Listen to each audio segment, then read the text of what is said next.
Coming live from Fresno, California, USA is our guest this evening. Welcome to this very special edition of the KJ Masterclass Live, the show which ensures that you profit from your time spent here with experts, either through their insights, information, or simply learning from them. And today we have Maria Mayes, founder of Take 5, well-being coach and teacher. Welcome to the show, Maria.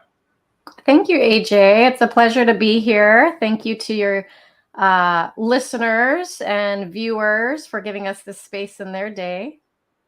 Thank you. Thank you for your time, for joining us on the show. And we'll be talking about how to take your power back from anxiety. And just for the audience, they should to tell them, Maria Mayes is a well-being coach and teacher who helps her clients find the freedom that only inner peace can offer. As founder of Take 5, she is on a mission to help others take their power back from anxiety. She specializes in simplifying techniques and ancient wisdom teachings into small, digestible bites that are easy to apply.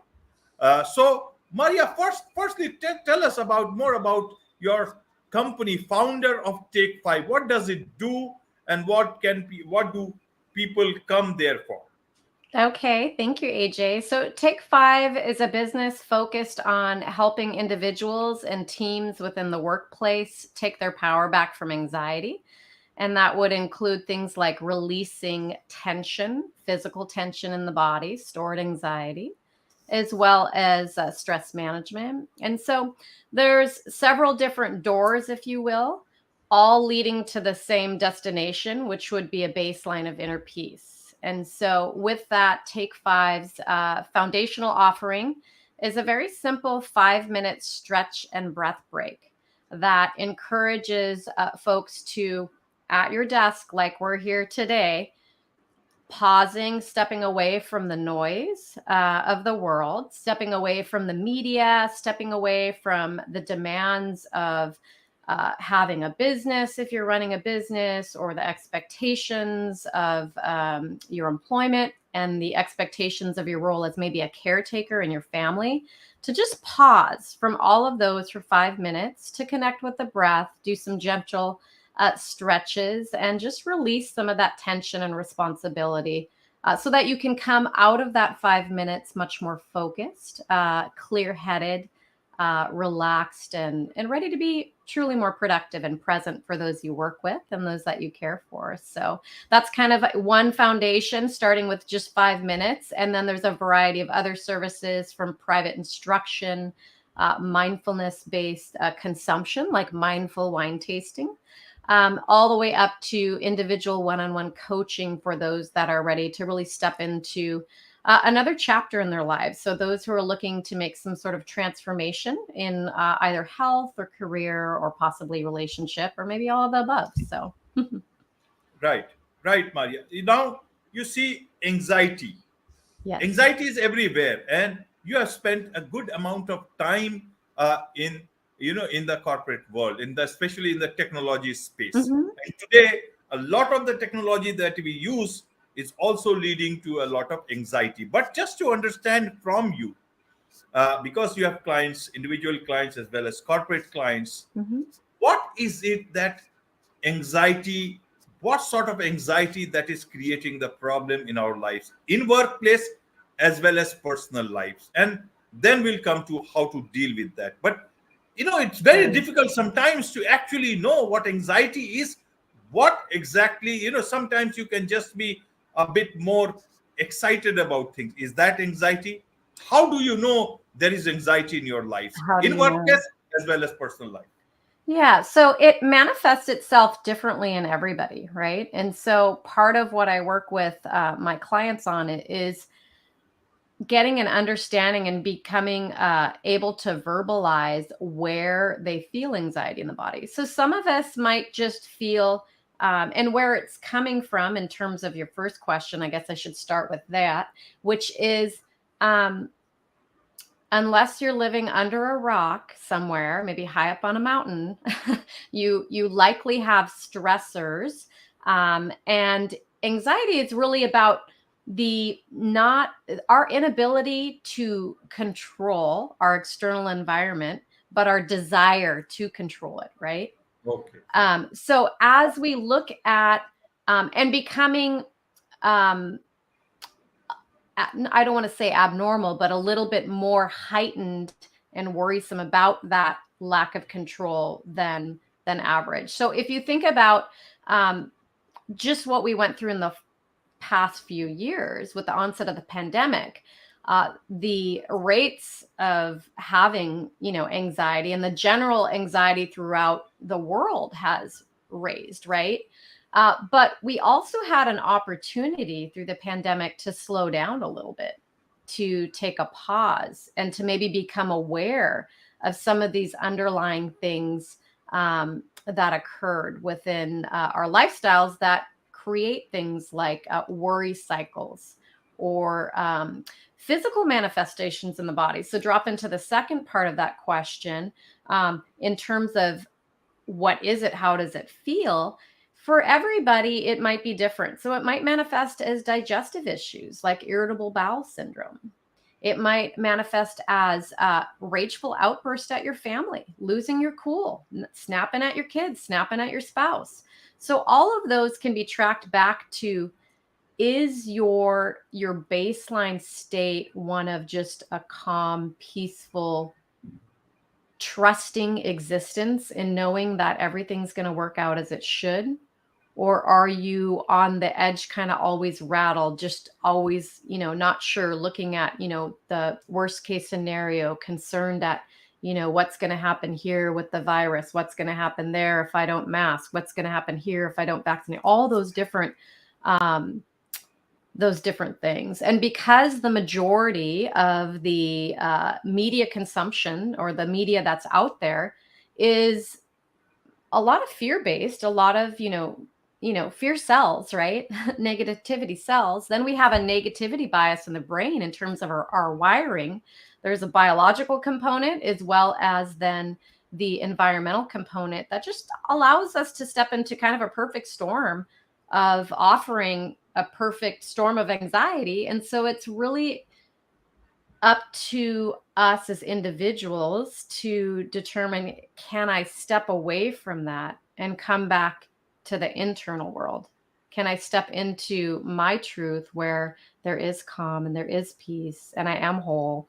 And so it's really, my process is really about helping people remember that. And so, we come into this world without crazy anxiety, typically, right? We come into this world knowing our truth and as this beautiful little child.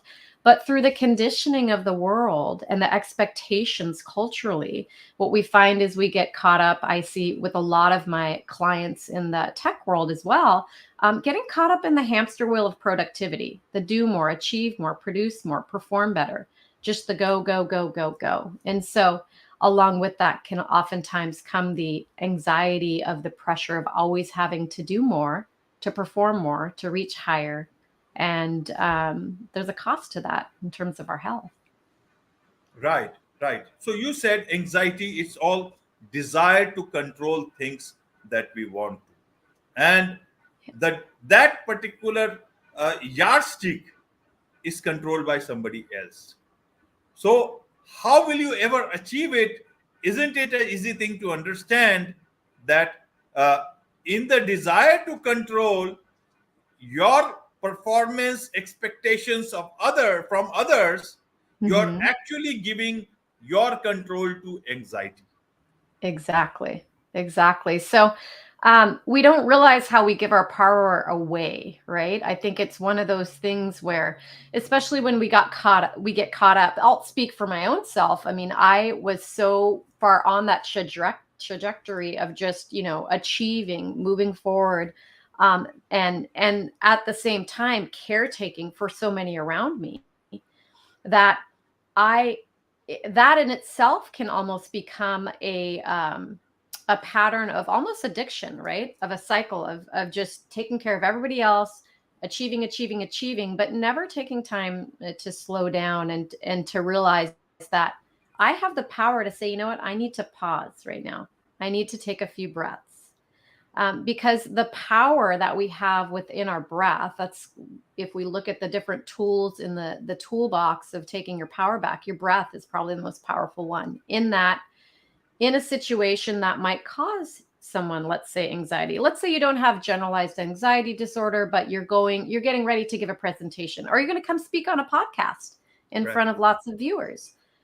Uh, if you feel physical sensations like a short, tight breath, like a little nervousness, a little nervous energy, that's fun and that's good, right? But when it gets overwhelming, a way to step into that, then whatever you're doing, would be to just take a few slower than normal, deeper than normal breath cycles to take us out of that sympathetic mobility state into the parasympathetic, more restful state, so that you can then be more fully present with the person you're communicating with. So, Right, right. So what should be the routine like? Means in office there is a different sort of stress. So what should be the attitude? And again at home, what should be the routine, that because their expectations at home are still different than what work will expect from you. There absolutely. is Yep. that flexibility. So maybe it's much more self sort of a created situation many a times. So what Mm-hmm. is it that a person can do in home setting, as well as manage expectations of others from you in the work setting? How are the two things where breathing will help, but what are the other things that one can do to have a great start to a day with less anxiety or no anxiety preferable? Sure, sure. So, breathing is key, as well as meditation. So, Okay. the type of coaching that I do, it's the foundation. Uh, the foundation is in Ayurvedic philosophy, right? So it's a consciousness based approach to health and to coaching. And it's rooted in meditation. So I see meditation in with my personal practice, in that I teach others. I incorporate breath work or pranayama in that. So that is the key, right? That opens the door, then that allows us to walk into our days having that baseline of inner peace. So I would recommend, if any of your audience hasn't ever tried, to just start really small. In fact, that's why my business is named Take Five, because, as you know, about a decade ago, when I was recovering from a nervous breakdown as a result of burnout, from all the things we just discussed, that high productivity, that caretaking, that go, go, go, I hit a wall. And at that point, I couldn't fathom taking more than a few minutes for myself. So I said I would start with five breaths, 5 minutes. And if you can start in the morning to set yourself up before you interact with any other human being. Maybe you can't beat the cat up, right? But if you can find that space and just start small with 5 minutes, with a little silence, maybe starting with some guided meditation. I practice a mantra based meditation. Um, just practicing, just noticing your breath, or slowing down the breath for a little bit, in that 5 minutes, practicing gratitude, whatever your meditation practice looks like. The thing is, there's so many different opportunities to explore, so many different styles, so many different guides out there, that I would just encourage your audience to, if they haven't found one, don't give up hope, keep exploring, but finding that and dedicating that time first thing in the morning is really key to set us up, right? Then, as you step into your day, maybe getting the kids to school, getting to the office, what have you, as you find yourself in the middle of the workday feeling overwhelmed, or maybe it's before a routine strategy meeting you have, if you can schedule in, again, 5 minutes. We're not talking about an hour here. We're talking about 5 minutes to just connect with your breath, to fall into a little bit of stillness in the body, and to come out of that 5 minutes much more focused. So the other piece I'd recommend, so this is what I recommend, is starting your day and ending your day with meditation, right? So bookending our days, so that before your head hits the pillow, you've also come back to that state of I can control what's internal, right? I can come back to that place of peace here. I can't control the external world. We'll never be able to control that, right? We think we can. That's what causes all the stress in our life and the anxiety. But we can't. We can just control in here. And so, and then as we transition roles, I find this is really important too. As I step out of my well-being coach hat, my entrepreneur hat, and step into being a mom, you know, when I pick up the kids from school or run them to an activity, am I arriving as a present, calm being? Or am I in chaos on the phone, you know, still stressing about that meeting or whatever? So I think and that can be as short as just 5 breaths. So just literally pausing and saying, I'm going to transition roles. I want to be fully present for those that I'm stepping into connection with now, and taking 5 slower than normal, deeper than normal breaths to get you there. Right, right. And suppose if it's a manager who is listening to you Mm-hmm. and he wants his team to reduce their anxiety, how does he bring this particular thing? What does he do? Well, he starts by becoming the example, right? Okay. By leveraging these practices himself. But then also, there is such power, and I've seen this transform the outcome of a meeting personally in my software career before I was doing this as my full time focus. Uh, and that is, as you enter the room, just taking a moment to just say, you know, can we just take a few breaths together here? Let's just, you know, everybody comes into a meeting with baggage, right? We have these huge bags we carry in, and it might be thinking about what that other person's going to say that maybe we had some unresolved conflict with. Maybe it's we really want our agenda to be heard. Maybe our sales quota is not even close to being met this month, and we're riddled with anxiety because of that. Whatever you're coming into that meeting with, oftentimes that comes in then and manifest in our communication with others, right? And so if the leader can just say, let's just pause here for a moment. Let's just let go of whatever we just came from. And let's take 5 breaths to the 5 count inhale, 5 count exhale together. Just that alone can completely change the energy in the room, the dynamic between colleagues, the connection between leader and those he's leading, right? Right, right, Maria. Just to understand for the audience, in India, a lot of people do know about meditation, about breath, and all the Mm-hmm. pranayam and different sort of breathing exercises. But Absolutely. a lot of people also within India we do it, but what exactly it does, a very less people know, or those who know they keep it to themselves. They don't talk about it much. It's Mm-hmm. such a prevalent wisdom in India, but outside, a lot of people also may find it too easy to think that it may not work or it until they try Sure. it. So scientifically, if you could tell them what does these 5 breathing, inhaling and exhaling, bring actually to the nervous system and to the body that can actually bring the results that you are talking about. Sure, sure. So when we come in, let's say in that example where I'm coming from another activity into a meeting, just rushing out of my office to get there in time, chances are I'm in my sympathetic nervous system. So if you, I'll paint you this picture. If you consider maybe there's a snake crawling Okay. up in the office, or a big spider, whatever you're fearful of. I don't like snakes, so for me it would be a snake. If I saw that, I would go.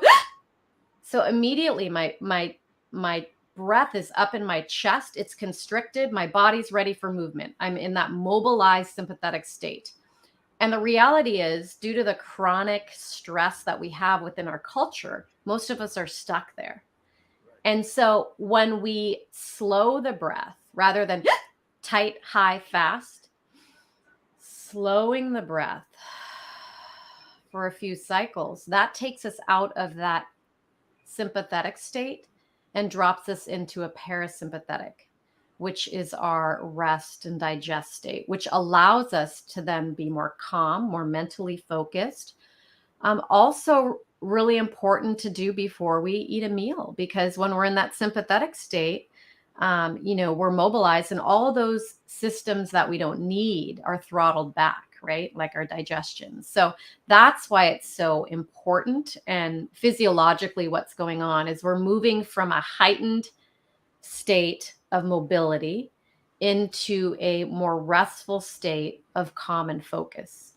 And I'm sure your audience can just think about that image of a snake versus now an image of maybe a beautiful stream or a meadow. Going from that imagery is basically what's happening in the brain and in the nervous system. And the most important piece of that is, if we can take ourselves back to that state, we are going to have the ability to turn up the genes that promote health and turn down the genes that promote disease. Right, right, Maria. So a lot of people who keep on moving, sometimes they say it's so difficult to concentrate, to sit still. How do they implement this part of such a wonderful thing in their life? So I'm one of those people. I'm type A, high strung, go, go, go, 100 miles an hour. And so um, start small is the main recommendation I have. And find, many of us with uh, issues within our spine or neck and shoulders, which a Okay. lot of us do because we're at keyboards like this most of the day, will have a hard time sitting in it doesn't look like the beautiful Instagram, sukhasana posture or half lotus, whatever. It's oftentimes, for me, I'll tell you, I'll have a pillow on my lap to raise my shoulders, or just putting my hands on the desk to raise my shoulders to take some of the weight off. If It's really important for the individual to get comfortable, because if you cannot get physically comfortable, then you're not going to be able to really relax. And so working with positioning with different pillows, seats, benches, etc., is a good start. Trying to raise the hips up a little bit. So if you're in a chair with a dip in it, kind of coming to the edge of it so that the hips are a little higher than the knees. Those are all tips that help. But then also understanding and taking out the concept that this needs to be this perfect image of stillness. So Roger Gabriel, one of my meditation teachers and the chief meditation officer at Chopra Global, he taught me that we really make things way too complicated. So with meditation in particular, as we get these sensations in the body, and then we're monkey minds going saying, well, why am I moving? I need to be still. I'm trying to meditate here. Just coming to the understanding that that movement is just stress's way of leaving the body. It wants to release, and just taking a breath and relaxing into that, okay, I'm moving a little bit. I'm not totally still in my meditation practice for a while. Maybe it takes me a while to get into that. That is okay. Just like I have a lot of people who will say, well, I can't meditate because the thoughts always come up. Well, if they don't, you're not human, right? So that is part of that process too, is just understanding, is as those thoughts come up, just allowing them to come, allowing them to go, not focusing on them or attaching to them, but just releasing them. Just knowing, again, it's a way of stress leaving the body. All of this energy is stored and constricted physically. And so just having compassion for ourselves when we're starting, that it might look different than what you see on, the pretty social media pictures, but that's okay, because the reality is it takes time to develop that practice.